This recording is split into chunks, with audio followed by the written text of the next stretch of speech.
Happy Media Literacy Week. My name is Diana. And my name is June. And we're from the Association for Media Literacy.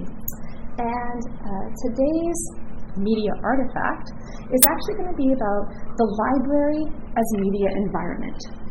So we're doing this as a partnership between the AML, the Association for Media Literacy, and Markham Public Library. And we're here in the Markham Village branch of the Markham Library. And so what we're doing right now is we're going to kind of take a little bit of a media walk and walk around and show about how media is really everywhere. Wouldn't you say, June? Yes, absolutely. Absolutely. What do you think that people, oftentimes when we talk about media, what do you think they think we mean? I love that question. I think people think about posters, brochures, prints, newspaper, and those are the main things. But we rarely think about the environment and the layout and the signs and how everything is placed, how that can be a media text as well. Absolutely. I also think that people get caught up on the technology part, and they get afraid too. They get worried about the media influence, but we're influenced by the media all over the place, and being able to just be aware of what's around you will help. So we're standing right now in the front entrance of the Markham Village branch of the Markham Public Library. June, you've been here before. No, I have not. This is my first time. So what's the first thing that catches your eye? You've walked into the main entrance here. What do you see? What do you hear? What do you notice? I notice it's a grand entrance, so I know that they're expecting larger amounts of people. So they're not, maybe the community here is larger, so they're able to service. So I see the foyer is quite spacious, so I know that they're receiving a lot of people. And my eyes are quickly attracted to this very bright pink, beautifully designed, I don't know, what would you call this, Diana? Poster? Bulletin board? Yes, and I love the pictures of the children, and they're new. I can tell it's a new card. It's a new, because I don't recognize it. It's a new brightly designed library card. I know that because I can see the words on the poster, and I see a lot of smiley faces. Nice. So I know this is a welcoming place. So it's amazing how you're getting all of these messages just from that one poster. Yes, and just the entrance too. That's right. It's a grand entrance. We haven't even walked in yet. No, yeah. We have not. We have not. And then of course to the left we see the I guess the schedule for the week. So I know a lot of things take place in this kind of like a place for where the community can come together and learn together. Yes. And it's amazing how even the font, so this is a handwritten on sort of a whiteboard, but even the way the font is written and the colors they use, so they have like a green titles with orange sort of writing about the details. How do you think it might change if it was like different colors, like if they wrote it in different colors? Yeah, great question. I think that actually just the font itself, I feel like it's very clear. It reminds me of the classroom actually quite a bit, so perhaps they're expecting a lot of children to come to read books. It attracts them, and perhaps those who might be learning English can really easily read the letters. It's not in cursive. I was just going to note that, because I mean, if it was in cursive, who would be able to access this media and who wouldn't? That's right. So okay, we've only taken, I think, 3 steps into the library. That's right. We're already on our sort of media scavenger hunt here, so to speak. And by the way, to the listeners and the viewers, media scavenger hunts are things that you can do wherever, whenever you want. And it's doable for all ages, right? Yeah. Because there are so many media environments. So what made you stop here, June? Okay, yeah, we just took a few steps, and I love the array of books that are displayed just outside. It tells me, I can also see actually how the lower bookshelves are filled with books that might be attracting to our younger readers because of where their line of sight is. So for our younger readers, they can see all of the picture books, and then up top we can see some posters that might be geared towards our maybe more mature readers. It actually promotes different aspects of what the library offers. So we see health and wellness, we see STEAM and tech, and there are lectures and about languages, businesses too. So there's a lot to learn when we come to the library, and a poster for newcomers. And I noticed that in the lower right-hand corner of all of those posters has a logo. And I'm wondering, I know that young kids, they could recognize logos before they can begin even reading. Yeah. Like McDonald's, hello. So it's neat to even just talk about the logo. Like, whoa, why do you think they made it like that? Yeah. Why, what kind of message are they getting across? Even with the book they've got here, it kind of gives us a hint about what things are coming up, Right. What things are valued, what things are missing. So, we've got Halloween books here on display. Do we have Diwali books? Because Diwali's coming up. I bet there's a section here in the children's section. I bet there's one. So it'll be interesting to see about we've got the many colors of Harpreet Singh over here, this book. So those are questions you can ask about, what's present? What's missing? Why might it be present? Why might it be missing? Mm-hmm. Now, if you're thinking about doing these kind of media scavenger hunts or media walks with people, I guess it's kind of important to understand what we mean when we're talking about media, right? So the Association for Media Literacy uses several definitions. I really like the one that's intended for younger audiences, and it goes like this. Media is made by people, for people. You can see media, you can hear media, you can feel media, you can wear media, you can experience media, and all media has a message. Notice that there are shelves filled with books that are sold to people who might be interested, who might want to own a couple of books at an affordable price. And I also see different languages, so that tells me some of the languages that our friends who come here, what they speak, what they read. So it's pretty cool to know a little bit about the community. And then the questions you can ask are things like, why are these books on sale but not other books? How does that, who decides what books are going to remain to be borrowed and what books are going to be put on sale? That's a great question, because it's almost like is it called a juxtaposition? Ooh. Like, look at this. These are the ones that are being, sent to homes, and then right next to it is the shelves filled with new and popular, and I wonder why these got to come. Nice. And these had to go, so that was just what you were saying. Yeah, Anna. Exactly. And they've even got a poster here with the book sale price list, which is definitely a media artifact.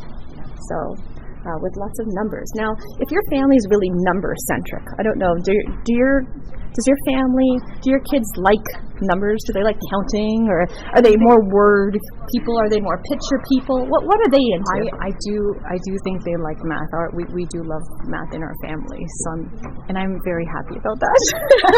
we love the numbers.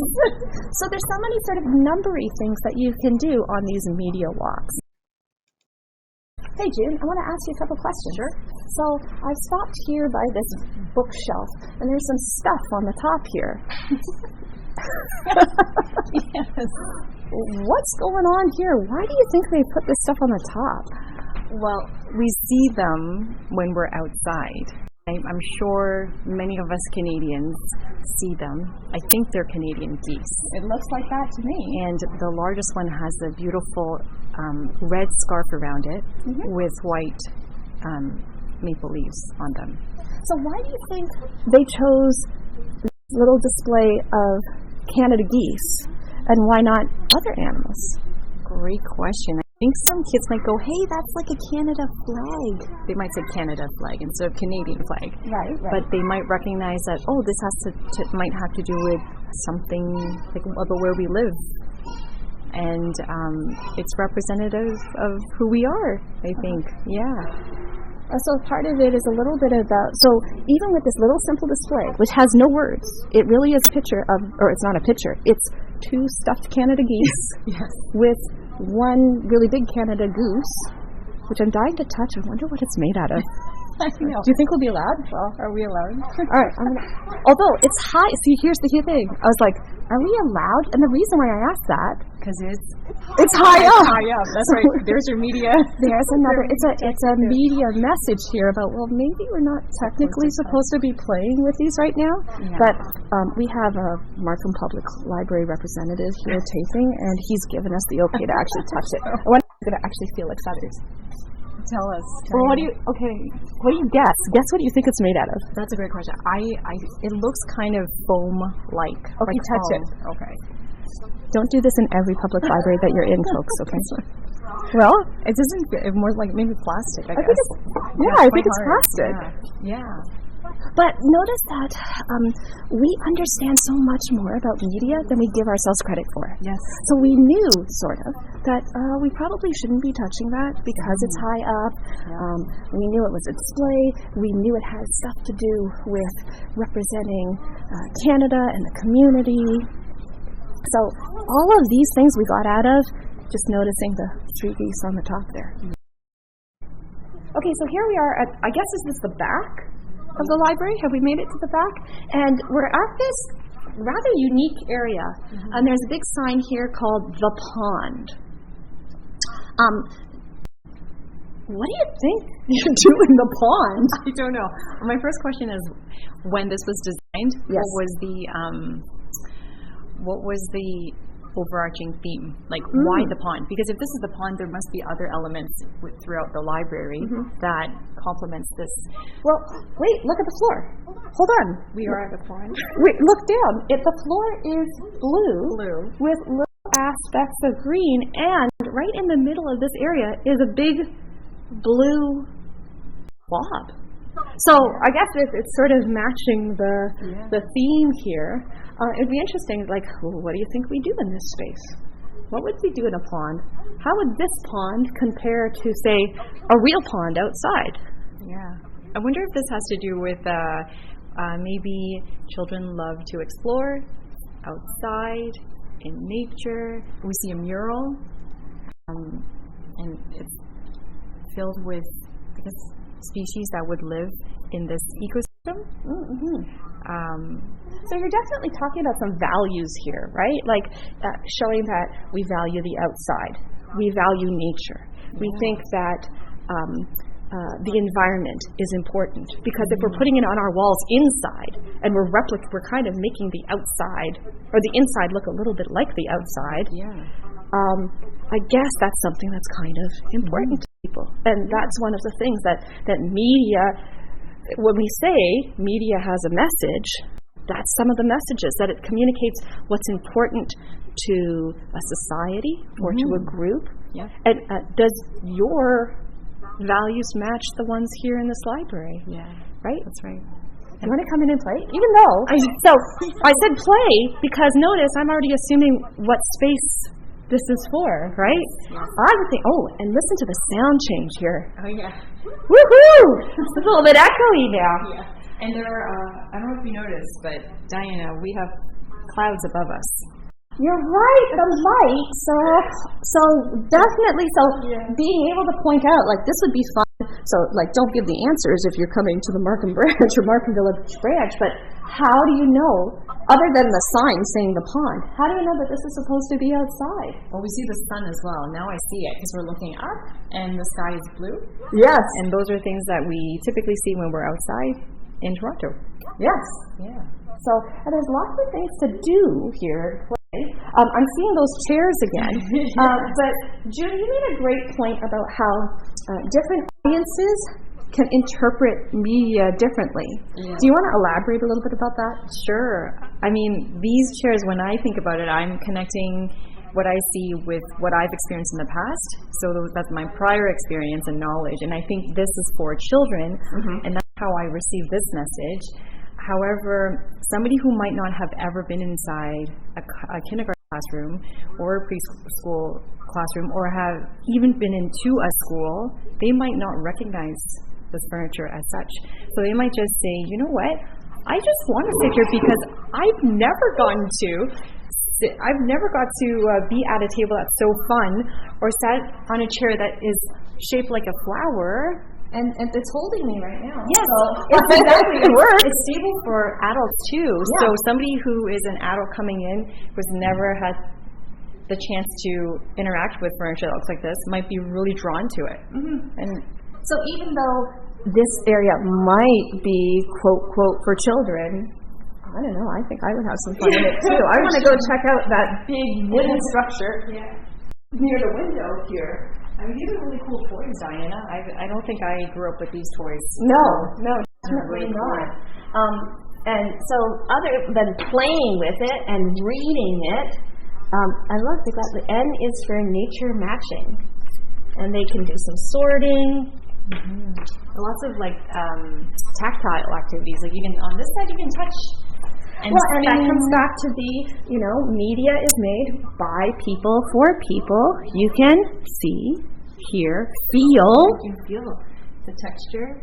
Wear and experience it. Yeah. And once again, I wonder, the other piece too is the audience, but also the creator. Who made these?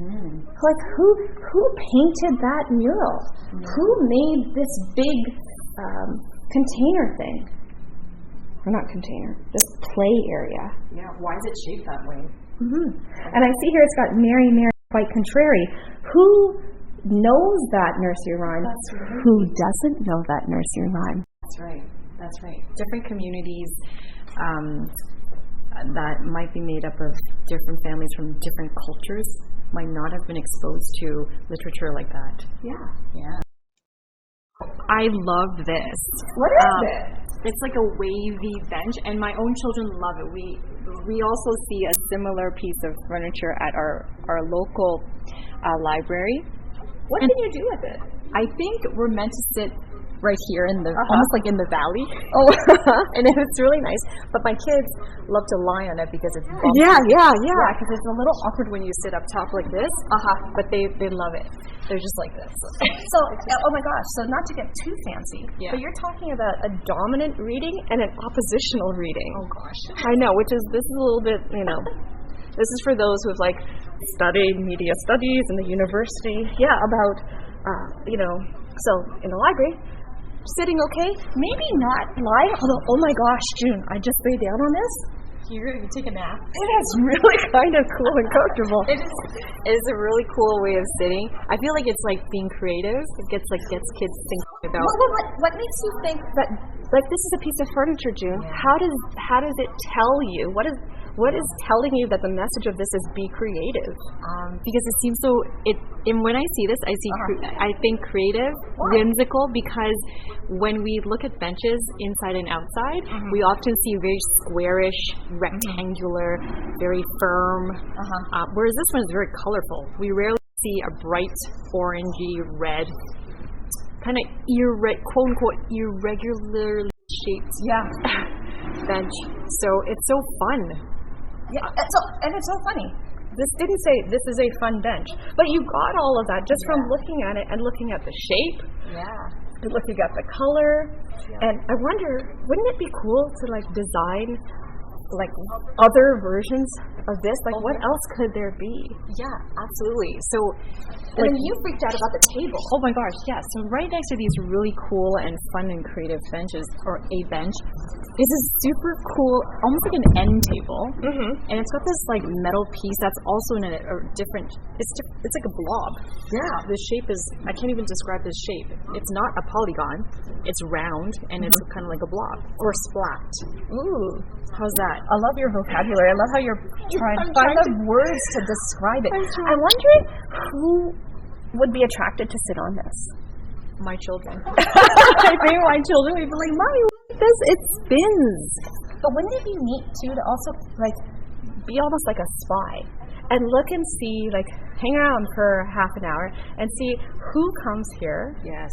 And how do they use this? For sure. Because you know what, earlier you were saying, Diana, like when I saw this bench, the things that popped into my mind were the words creative and whimsical. I bet if my mom came and saw this, she would actually have seen this differently because of her own experience and her own personality. She'd be like, this is weird. Why would anybody want to sit like that? That's uncomfortable. So once again, different audiences have different... Okay, we're heading up the stairs, and immediately artwork and framed artwork. So, questions. Who made that? Did the library pay for that? If so, how much did they pay? Or was it a donation? Why this picture of the lamp with the fruit? Why right here, the minute we come up those stairs? Like home, maybe? Like your home, maybe? Come home and read books, have some fruit. By the way, it's okay to not have the answers to some of these questions too, right? Absolutely. So, all right, let's come up. Different area than where we were before. Yeah. Diana, I noticed that you're whispering. Why the whisper all of a sudden? What tells you that we should be whispering? Oh my goodness, library as media environment. So, yes, you're right. There's something that tells me that I can't be as loud anymore. Yeah. Partly because we're looking around and we've got people working. Yeah. A lot of people on computers, people studying. Yeah. And so, yeah, you're right that there's a message that says, be quiet. Yeah. It's almost like, what are you not hearing? That's why you have to be so quiet. Because when we were downstairs, we heard footsteps of children. They were talking. Nobody shushed them. And not that anybody here is shushing anybody, but as you come up, you feel like, oh, maybe I better be on a different kind of behavior. I can't help but notice that there is a hand sanitizer. Yeah, those, I don't think those used to be around as much. So once again, these new things and why are they there and having discussions. Also the interesting thing too about audiences negotiate meanings. So we see some people here without masks, some people here with masks. And depending on how you feel about those things, you could either be really, really happy to see people with masks, or you could be really, really unhappy to see people with masks. That's right. And same thing for the opposite, right? Yes, that's right. Anxiety, when you might see somebody without a mask, that could be anxiety causing for some people. Or relief because you feel like it's finally over, maybe. Right. So lots of different messages, and just being able to understand that that's a message too, and this is a media environment, and seeing people in this environment, the people contribute to that media environment by the way they're acting, what they're saying, what they're doing. Yeah. So do you notice something that I didn't notice? Okay. There's a fireplace, and I love fireplaces. I love the smell, like of burning, I guess, what do you call it? Burning wood. Yeah. It's such a beautiful smell. Anyway, it feels like home. Walk into the space. So this is the message. What is the message that having a fireplace provides? Fireplace in the library. Usually you wouldn't think that, but you're already talking about the values and the feelings that it evokes in you. Yeah, the feelings. You're right. And the way it almost kind of feels like. It feels like home because that's how I associate fireplaces, even though I don't really use one at home. But also it has like a cafe feel here as well because of the shapes of the lower tables and the very comfortable large chairs. There's almost like couches on them. And I love how you're making comparisons, because that's another great media thing, right? Is to be able to compare, what is this like? What other media environment is this like? Are they deliberately trying to give you a cafe feel or a playground feel or a you fill in the blank feel? Yeah. So that's a neat thing to be able to do too when you're doing your media tour, media scavenger hunt, media walkabout. I mean, even sometimes I think the texture of the material sends a message. Like when I see this texture, it's very soft. So I think we're meant to sit here and be comfortable. Whereas like if we think about the chairs at schools, although we talk about flexible seating, but most of the chairs at schools are very hard, right? Very more serious, we're focused. But these chairs are very soft, and I feel like it gives like, we can be comfortable, we can sit and chat. And also the wood is just the color scheme is very calming. Yeah. And then I noticed those organics and recyclables again. So I wonder if this is like a food zone. Like you can have your coffee zone. Have a coffee at our cafe by the fireplace. Maybe. Exactly. Yeah. And it's cheaper than some of the other places. I also noticed there are, for lack of a better word, ads on the tables. But they're not ads for things to purchase, but they're ads for other services that the Markham Public Library offers. So, for instance, this one I want to point out here, dementia care kits now available, designed to stimulate the brain for those with dementia, and it's got a QR code. Now, of course, that sign is not meant for somebody who has dementia, but why is it placed here? Why is it? Well, I'm going to answer my own question, if that's okay. Because this is an adult place, and because oftentimes adults of a certain age are the ones dealing with parents or older relatives that have dementia, they'll see this in the library and be able to use it. I also noticed, Joan, that behind us, June, there's a little art with an icon. We've, of course, broken this rule already. It says here, moderate zone. In this space, users can expect a low level of conversational noise with individual and small group study. Just want to remind people about this. These signs are not for decoration. They're actually trying to tell us a message. Well, the icon that's been designed for it is like the sound.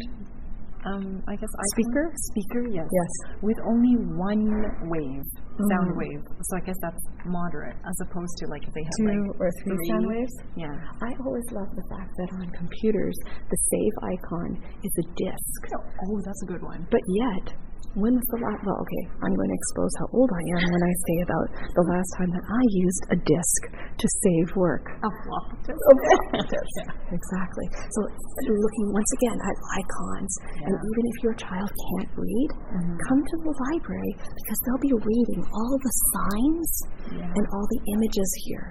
It is such a media-rich environment, and we're not just talking about books, even though books are incredible media texts. That's right. Yeah, or brochures, because that's how we started the conversation, right? Media text is not brochures or designing posters. Or not just those. Yeah, and of course the library has, I've noticed here, the movies, the DVDs, the CDs, those are all great media texts. And if you wanted to look at those too in depth, come to your branch of the Markham Public Library and check out, well, which ones are here? Which ones aren't here? See if you can find your favorite artists. Can you find yours?